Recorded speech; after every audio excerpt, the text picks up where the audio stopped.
Hello, ladies and gentlemen. My name is Kashawn Hopkins. I'm an instructional technology specialist from Oklahoma Public School Resource Center. And today I'm here to talk about Coggle, a mind mapping tool. I'm also joined here with Kurt Bernhardt. Yay! I'm so glad to have Kurt back here. I'll let him introduce himself. Hello, I'm Kurt. I'm the tech director for OPSRC, and Kashawn and I make up the tech team here. Help you with any tech issues. Yeah, if you ever want to talk about any of those tech issues, you can do it at the email techteam@opsrc.net. You should be able to reach out to us. Let's throw it up in the chat right there. Additionally, if you want access to these slides, you can get to it through that address down there. This is case sensitive, so I'm going to read it off. It's lowercase t period ly / uppercase r, uppercase k, lowercase c, uppercase V. And then you can have access to all of these things I'm sharing. You can follow along, and also a couple of goodies that I'm sharing in the other slides as well. For those who are not entirely sure what Coggle is or what it looks like, let me give you an example real quick down here. This one is one of the examples that I found that Coggle created, actually, which looks pretty good. So let me zoom in just a little bit out there. They got me really close. Getting a little claustrophobic there. But yeah, it's a tool that you can take main ideas you can see kind of in the middle and create little branches that go off on them. You can create separate colors to kind of differentiate the branches here. I think this is a really great resource and just kind of like a different way of thinking about brainstorming for ideas and collecting resources and sharing information in kind of like a really nice visual way here. So if you've been sleeping on my maps, I'm going to try to make a nice argument for them, because I don't think Coggle's the only tool for mind mapping out there that I think is great, but it's just kind of like one example of something that you could potentially introduce in your classroom here. So yeah, and it's not just only text. You can see that there's a video attached to it. You can put links in there. They even have little icons that you can take advantage of. And you can't really see it from here, but you can also invite other people to come collaborate on Coggles as well. And this is kind of like a live, like a real-time collaboration tool as well. So I think that can be really good use there. Okay, let's jump into what we're going to be doing in the next 27-ish minutes here.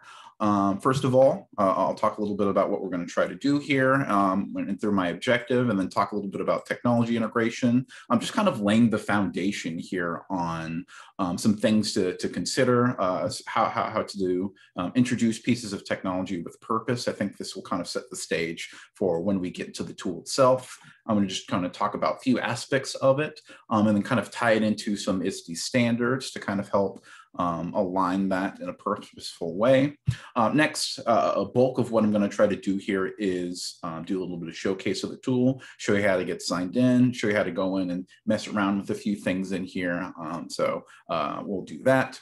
Then after you have a bit of the showcase, I'm going to invite you to imagine what would this tool look like in your classroom if you haven't done so at that point, and share a couple of applications I think would be really useful. Some just kind of like, get up and get started type of ways to use this tool.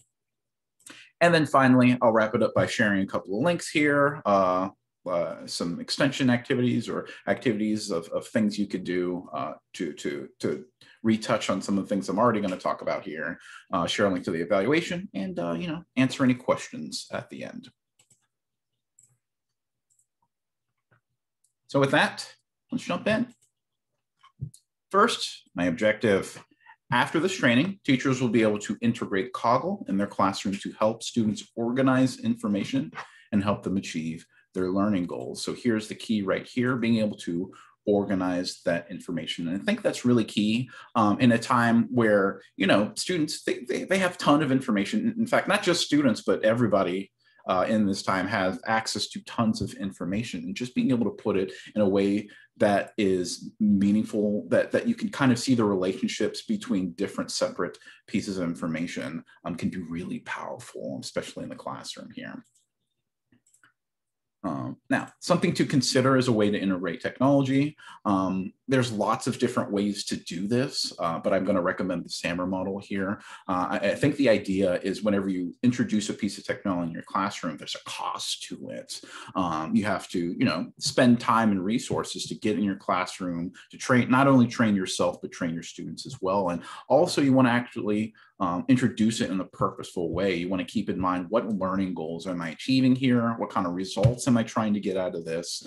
And I think introducing it using the SAMR model can help hit some of those targets there. So for those who are unfamiliar, SAMR is just an acronym. It's different ways to think about a piece of technology that you're interested in.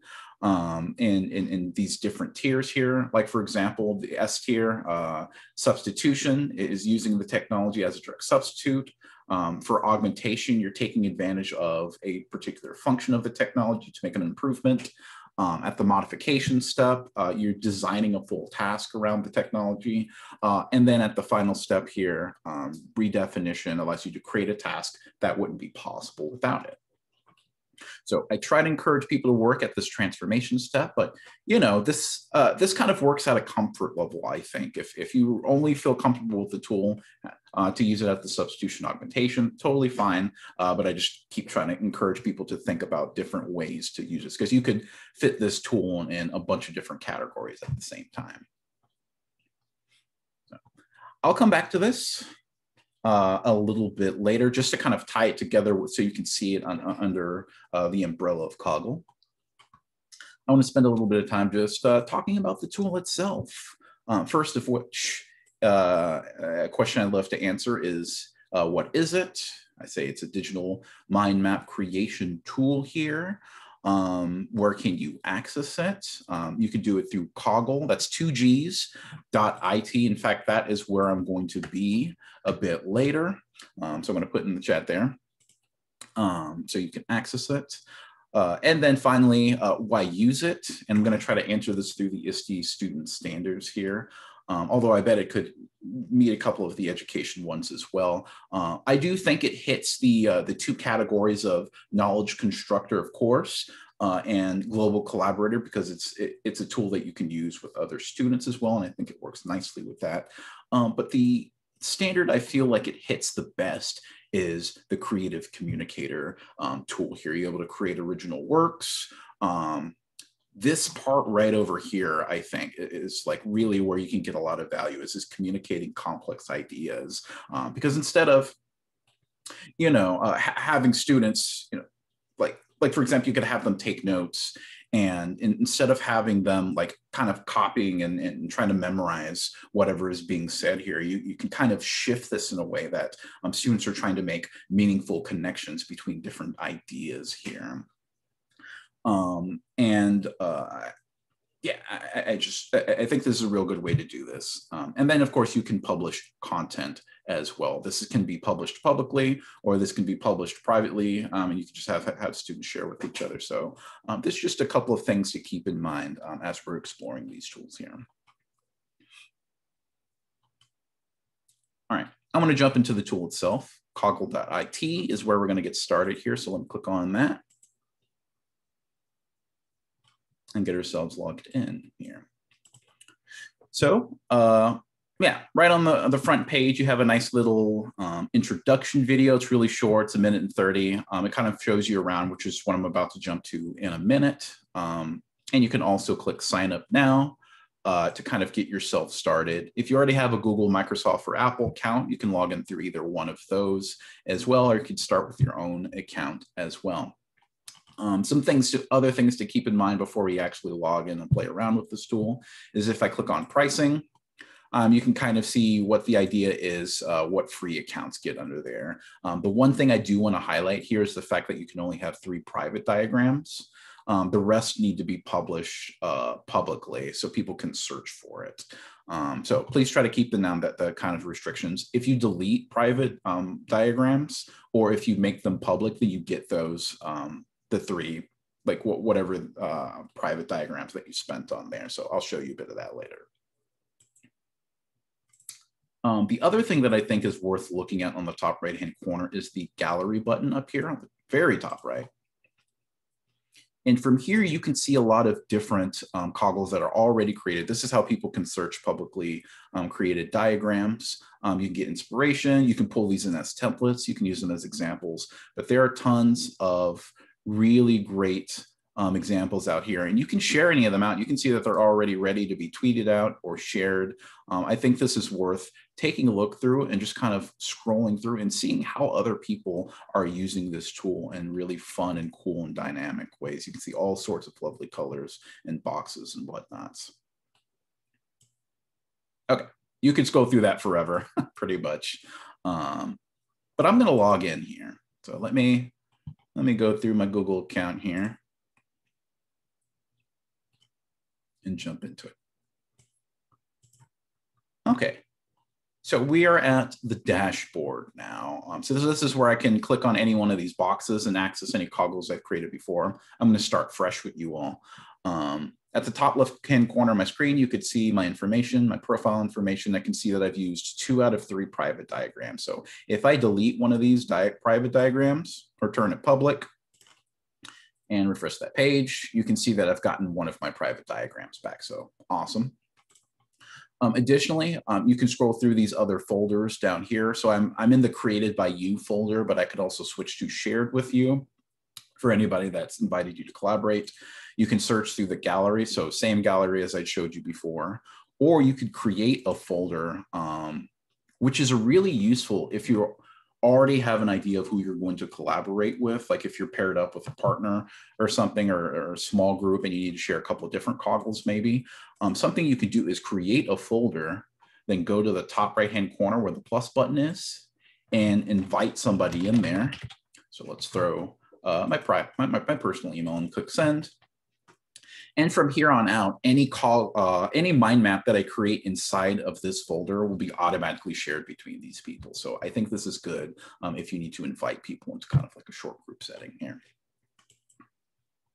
Or, you know, you could just use it as an organizational tool. That's good too.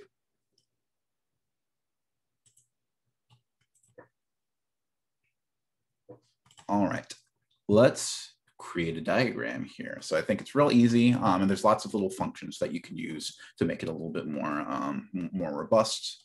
But I'm going to go up here and click on plus create diagram at the top of my screen, kind of on the left here. Let's click on that. And here we are. We've already started. You know, any good brainstorm starts with kind of a main idea, kind of the purpose that I want to have here. So it says right on the title itself, click to edit title. So that's what I'll do. I will click main idea, something like that. I'm sorry, I'm not more imaginative on here, but I think you get the idea. If I want to, you can see after I've done that, I have these little plus symbols here on the top, bottom, and left and right of my main idea. If I click on these, it creates little branches. So this will be branch 1. And whenever I click it, it creates another branch. So here's branch 2. And you can see, and maybe I can scroll in a little bit more so you can kind of see it a little better. There we are. That there are a couple of icons on here of content that I can add inside of these little branches here. So like, for example, if I click the A button, that's for text formatting. So I could do little basic things like adjust the size. I can bold it. I can italicize it if I'd like to. This does use markup language. So like, for example, when I click italicize, it will put 2 asterisks on both sides of it. But if I click out of that, then it will do italicize. So if you're unfamiliar with that language, that's what it's doing there. Cool. And you'll kind of see it if you do other things like, let me delete those. I could do a link to a website. So instead, it gives me the brackets and it wants me to put the address inside of this space over here. So I could do something like, I don't know, let's go with opsrc.net/TechTalks. That changes that into a link that you can click on and it will take you to our Tech Talks page. Link, some lovely stuff on there I'll talk about later. But yeah, nice little link there. Let's do this other branch here, branch 3.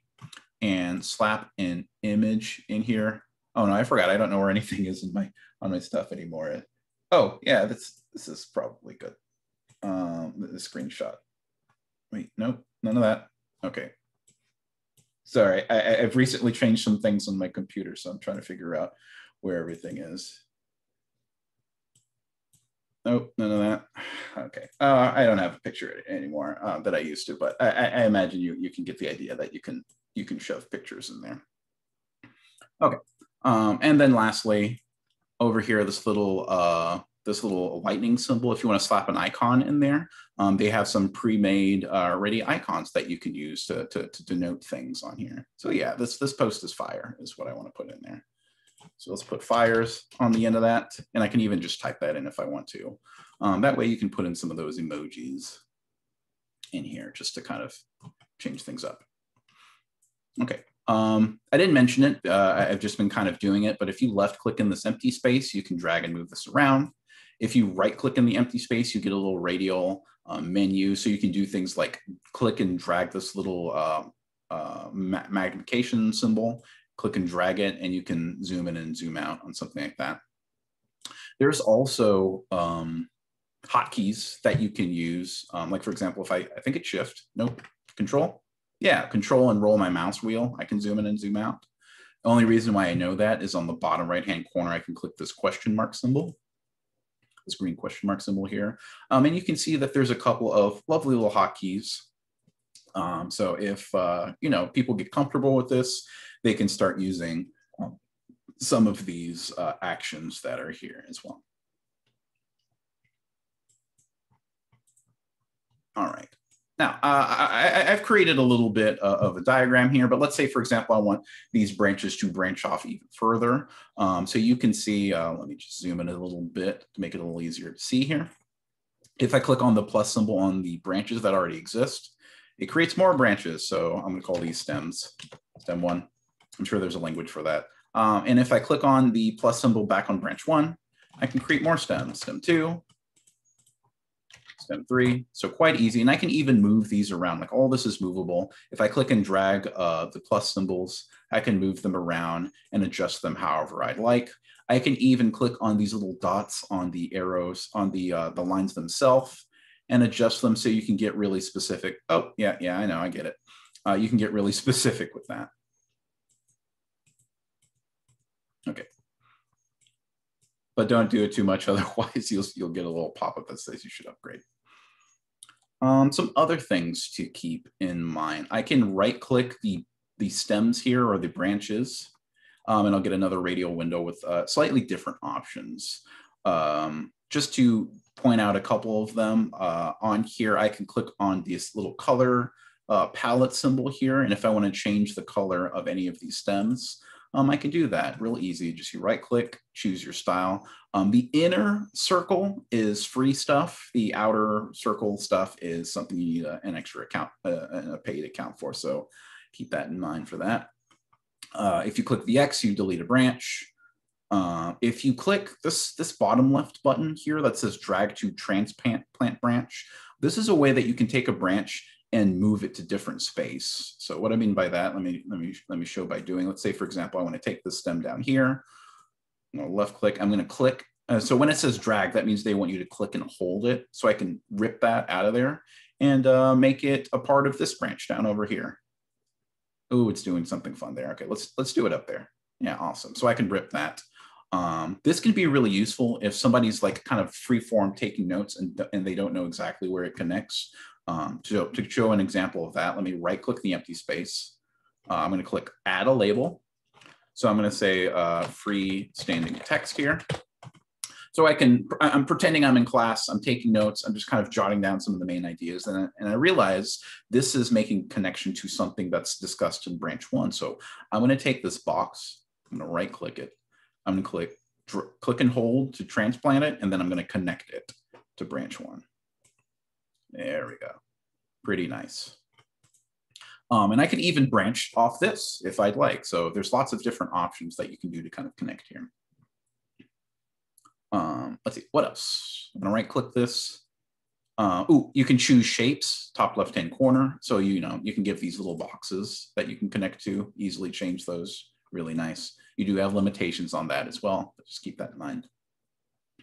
And also you can comment on particular parts of this diagram. So if I click on comment on this, I can leave little comments. So that can be great for the person who's creating the diagram because you're kind of keeping yourself organized. You'll come back to any of these items here. But additionally, I think it's great, hello world, for if you choose to collaborate on these branches, which this is probably a good time for me to talk about that. So top right-hand corner, let's discuss these icons and then we'll end the showcase here. I see I only got about 9 minutes left here. Attention to the top right-hand icons. I'm going to click on present this Coggle, which makes it a full screen. So if you're using in a kind of a classroom setting, you can use it there. Real easy to go full screen. The item next to it is share this Coggle. This is how you can kind of choose if this diagram is going to be private or not by flicking this little switch. If it's public, it doesn't count against your private. If it's not, it'll be in your gallery and it'll say it's private, and you can share it as a private link.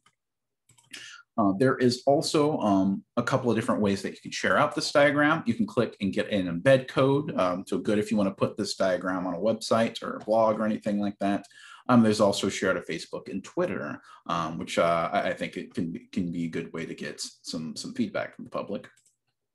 The third symbol here is download this Coggle. You got a couple of formats. We got PDF, we got PNG, we got Microsoft Visio flowchart files. You got the generic OpenMM file for mind maps, and then plain text outline on here as well. So lots of options for you. I can click on this little plus symbol to invite people to join in. This is kind of nice because of the fact that when people are invited into here, you can click on their little portrait. Hey, it's me, there's two of me. And you can adjust what their permissions are going to be to read only, allow them to create copies or make them a full-blown author. So if there's a little bit of permission control that you can do from that, or you can just remove them, that's fine too. And nobody can edit your Coggle unless you invite them in here. So it's only through here. So even if it's a public one, the only thing for the public one is they're able to like download and get that information. So definitely don't put any private information on these things. Next is the clock symbol. If I click on that, you can access version history, which is really nice because you can always go back in the past and see what this looked like and access any version of this. Anything time you make a real change, you can access that version. So really cool. And then finally, the comments symbol, you can see the comments that I created here before, and you can share that those notes with the other people who are in this diagram.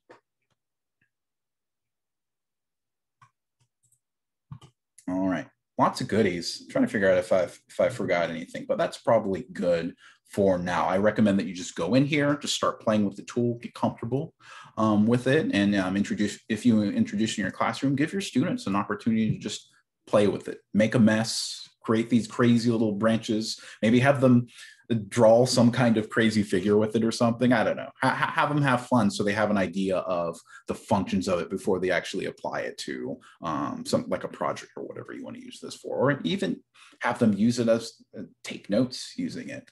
So I think some students can really benefit taking notes in this way, just kind of creating those meaningful connections there.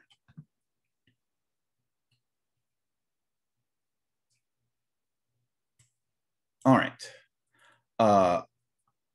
Before I move on, I'm almost done here. Just a few more slides. I got about 6 more minutes here.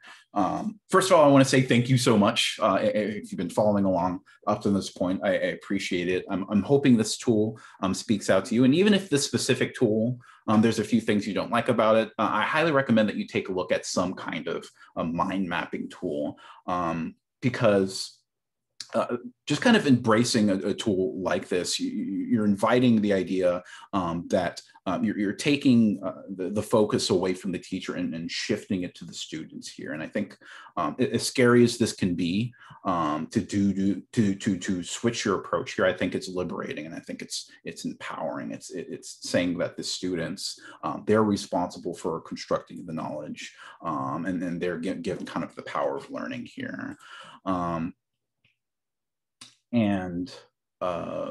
You know, I think this is just a great opportunity for students to not only create something meaningful for themselves, but to work collaboratively with students. I think this is, I see something like this in the real world here. Like whenever people create like office space with like boards on the walls, or, you know, it hasn't been too long that I've been in a university where people have these kind of like collaborative meeting spaces where they're able to like rearrange the desk and, you know, take marker and write on the whiteboards up there so people can share these ideas. And so this is just kind of like a nice, compact, simple digital version of trying to get people to share out their ideas here. And so I want to help, you know, do my part to prepare students for a future where they're engaging in spaces like that and ready and very willing to share the important ideas and information that they have there. Okay, so I'll get off my soapbox for a moment and let's talk applications. So if you haven't done so already, I invite you to imagine what this looks like in your classroom. So I want to give a couple of suggestions, and I'm going to do it through the lens of the SAMR model. Just a couple of different ways that you can use Coggle. Like, for example, you can use it as a substitution activity. Like I said before, you can have students just take notes and have them practice making these meaningful diagrams. So they're not spending all their time, you know, copying rotely what you're dictating or pulling something from a textbook and just like, you know, forcing them to memorize it instead of making a connection here. In a meaningful way here. So I think this is a good, I think this is a good first step right here. For an augmentation step here, I think being able to brainstorm with their classroom, just kind of modeling what does it look like to get together with the group, bounce ideas, kind of mess with things around, engage with that kind of like chaotic messiness of what does it take to solve a problem? How many different ways can we approach this here? How many different perspectives can we invite? And just kind of like wrestle with the problem in a way that everybody can see and easily understand. So augmentation right there. For the modification step here, I think this could be good for, this kind of lends itself a little bit to give people practice on planning things out. The things that came to mind is like having students create a storyboard for a branching storyline, or if you are having them, I don't know, create a website, use a website tool. Sometimes you have to think ahead on what type of function do you want to have here, and what will it look like if somebody clicks on something, like where will it take them on here? So I think that's a lot of nice way that can take advantage of that visual format there. And then finally, the redefinition step here. I think having students build a mind map in kind of a small group here. So like kind of stepping off a little bit from the augmentation stuff, like making sure that they have the tool in their hands and they're able to create and generate the ideas for the research project. But beyond that, kind of working beyond themselves, they're able to share it on social media or share it with other groups here, try to get feedback and start to create that feedback loop of sharing out the ideas, getting feedback, making improvements, adjustments on those ideas, trying to figure out new ways to tackle a problem, and then going back and trying to reach for feedback there and just kind of creating that loop. So redefinition stage right there. All right, I've talked way too long. Once again, thank you so much. I appreciate everybody that's come here to listen to this one. Just the last little bit, some things that I do want to point out. Here's a page dedicated to Coggle and some links for that. I just like giving examples on here. I have the gallery up here because I think it's worth exploring. I did have a little trouble.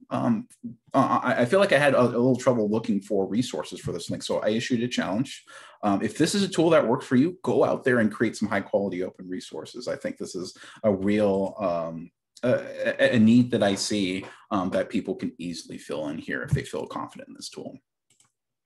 I have the SAMR model. I have some pages for that, just in case you want to get familiar with it, just a different way to explain it with some more examples. I think it's quite good. And then finally, this page over here, I'm going to share our link to an evaluation.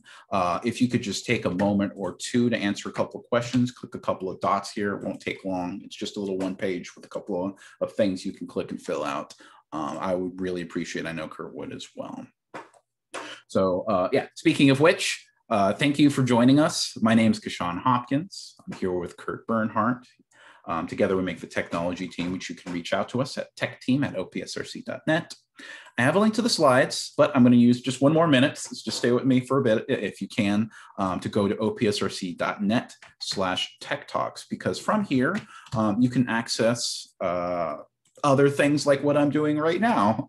So if you like what I'm doing here, I'm going to be, oh, it's already updated. Cool. Awesome. Nice, Kurt. Jamboard and Stormboard is up next for next time. Just another more organizational tools here. You can click the Suggest a Future Tech Tool button if you have a suggestion for me. And down here we have Archive Tech Talks. We have so many of them, and I'm hoping that we can add some more on here. I'm really excited about what's going to be coming up soon. All right. With that, I'll take any questions and just thank you, everybody, for joining me here.